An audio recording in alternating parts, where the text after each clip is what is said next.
রোহিত ও গিলের প্রত্যাবর্তনে বাদ পড়তে পারেন রাহুল।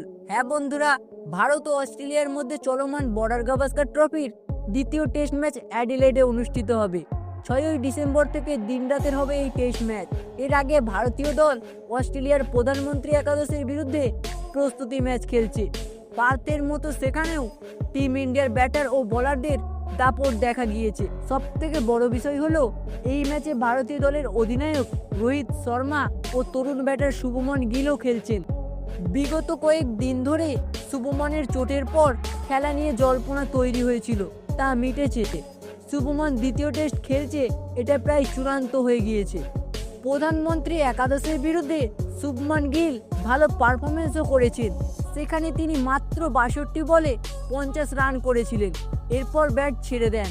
ওদিকে রোহিত শর্মা ম্যাচে ফিরলেও ফের ব্যর্থ হন। টিম ইন্ডিয়ার অধিনায়ক 11 বলে 3 রান করেই আউট হয়ে যান।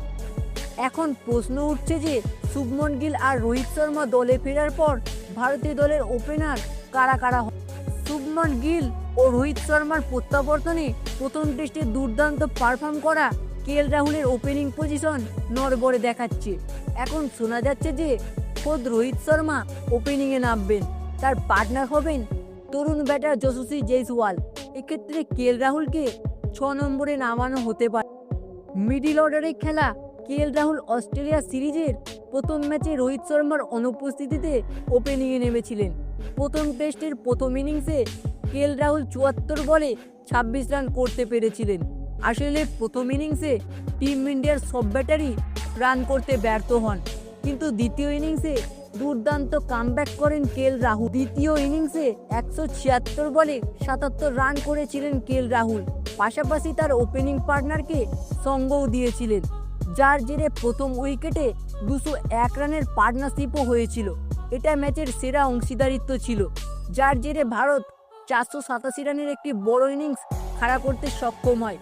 কিন্তু এবার রোহিত শর্মার আগমনে রাহুলকে তার পুরনো জায়গায় ফিরে যেতে হতে পারে। তো বন্ধুরা, রোহিত শর্মা এবং শুভমন গিল দলে আসার ফলে রাহুলের ওপেনিং পজিশন থেকে সরে দাঁড়ানোর বিষয়টিকে নিয়ে আপনার কি মনে হয় তা অবশ্যই কমেন্ট বক্সে লিখে জানাবেন।